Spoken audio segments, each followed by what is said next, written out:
Welcome to Serious Answers to Hard Questions, in which we'll join 10 leading theologians in considering 10 hard questions, questions that are obstacles to faith for many people. Our goal in this course is to equip Christians to think seriously about difficult issues. We also want to encourage those for whom these questions present a barrier to faith.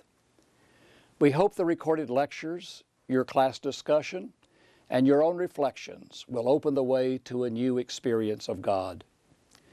My name is Ken Carter, and I'll be your host for this series.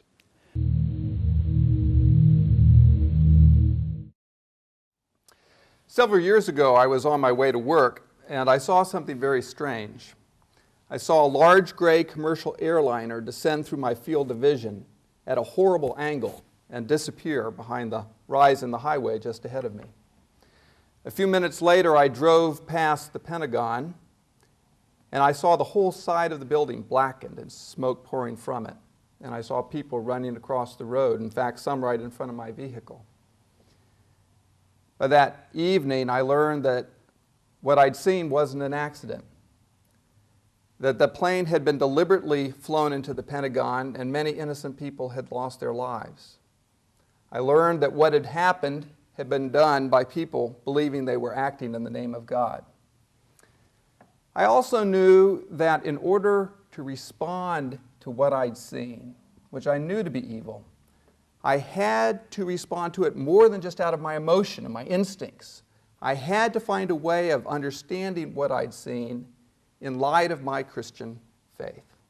I had to see the reality of evil in Christian perspective.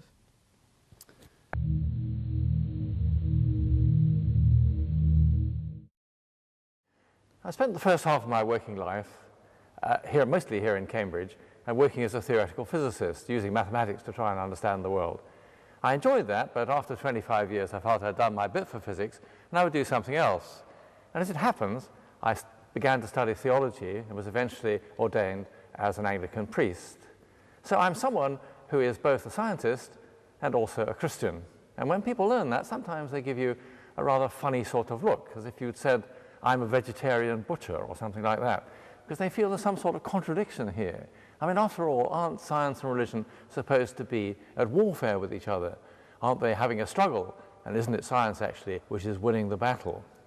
Well, of course, I don't agree about that. I don't think that science and religion are foes. I think they're friends.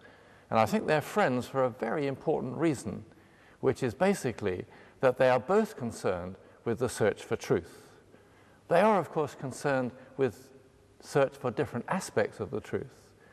Science has purchased its great success by narrowing its vision.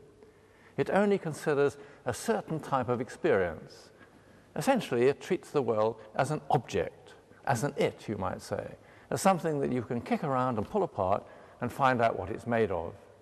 And that's a very worthwhile thing to do, and we've learnt lots of very interesting things by doing that. But we all know that there's another way of encountering reality, perhaps a deeper and more significant way of encountering reality, where we meet it not as an it, but as a thou, or that broad swathe of human personal experience and personal encounter, including also, I believe, the experience of encounter with the transpersonal reality of God. And that's a world that science just doesn't pretend to be able to address.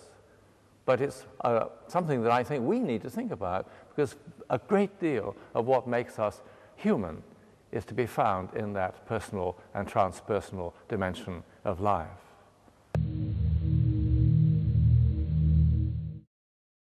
Let me place before you my own story.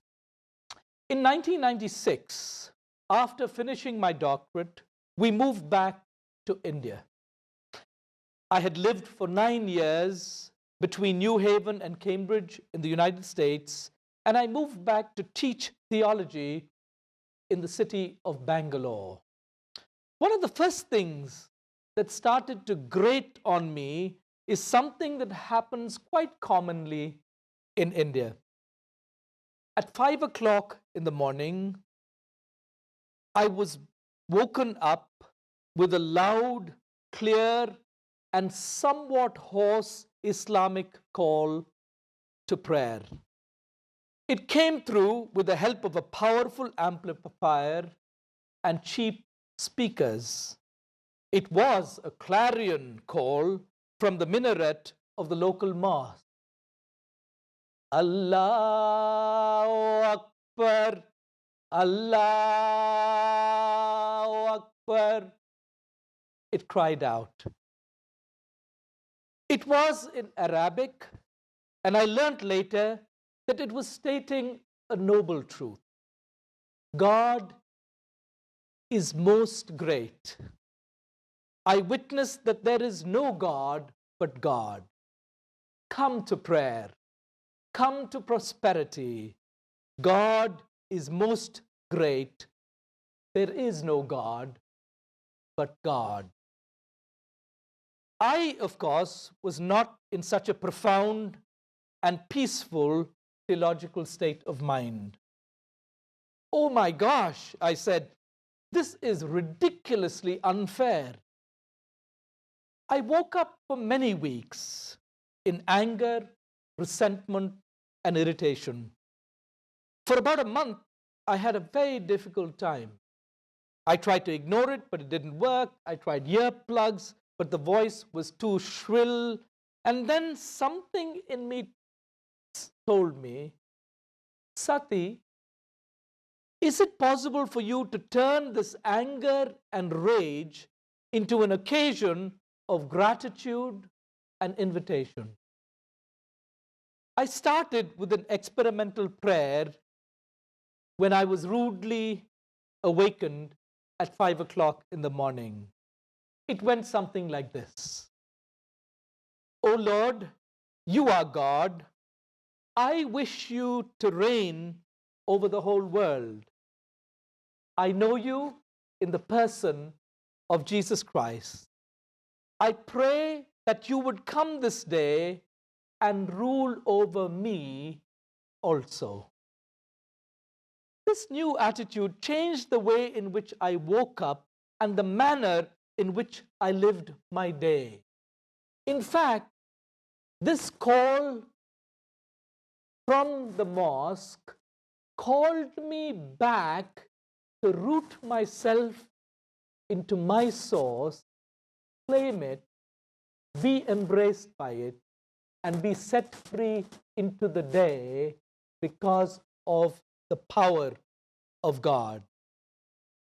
It was amazing that something that I took as an encounter from another religion, which was threatening, full of disturbance and irritation, suddenly was turned into an invitation to start my day in the presence of God.